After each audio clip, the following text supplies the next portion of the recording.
Hello everyone, my name is Angie Poggi, and in this video I'm going to introduce you to summary statistics for non-group data and frequency distributions.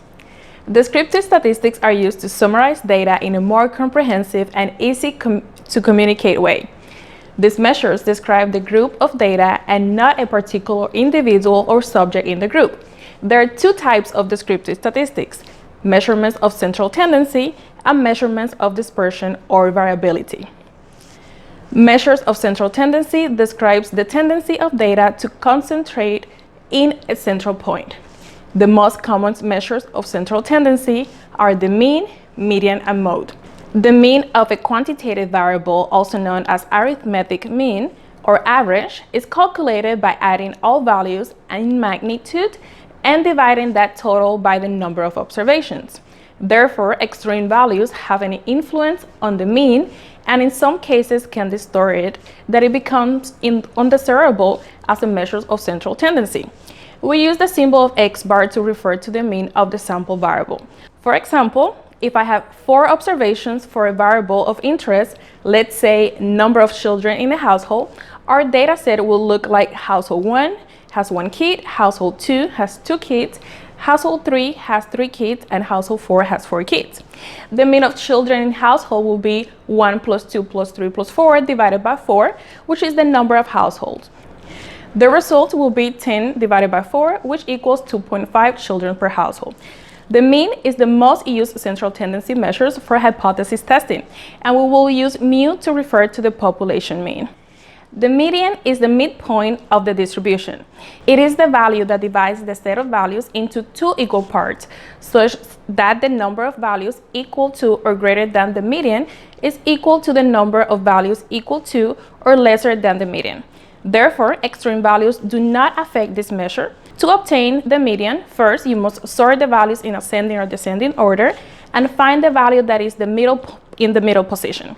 For example, if I have 5 observations, let's say 1, 2, 3, 4, and 5, the median will be 3 because it is on the 3rd position. If I have 4 or an even number of observations, let's say 1, 2, 3, and 4, the median will be the average or mean of 2 and 3, that is 5 divided by 2, 2.5. The mode is the most frequently occurring value in the data set.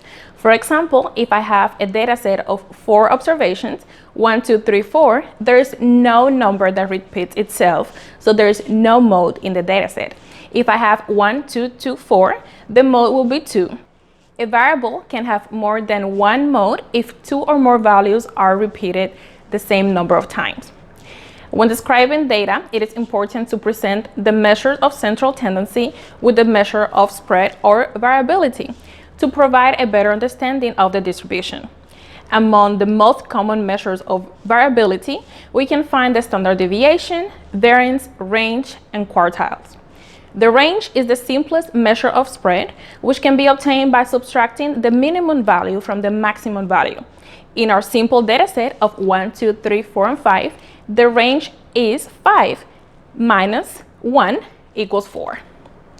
The standard deviation and variance are based on the average square distances of values around the dataset's mean.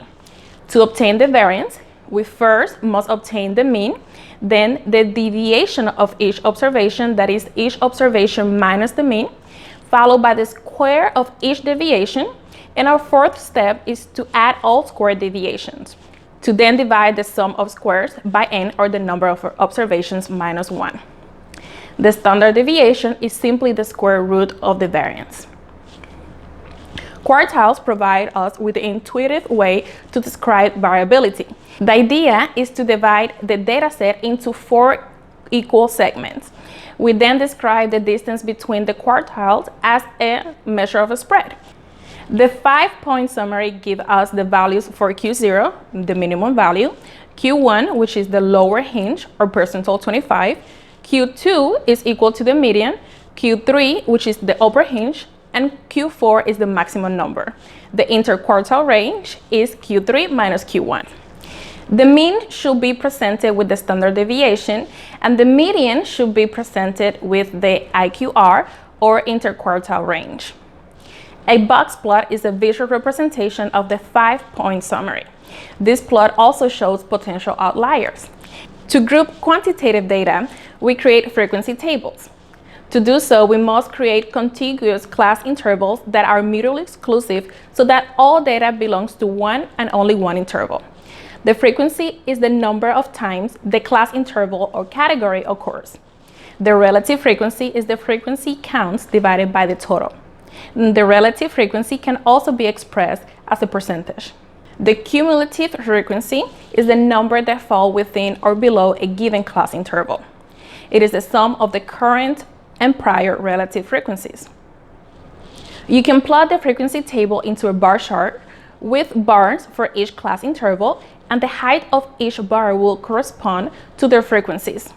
Histograms are bar charts with contiguous bars and are therefore reserved for displaying frequencies associated with quantitative variables.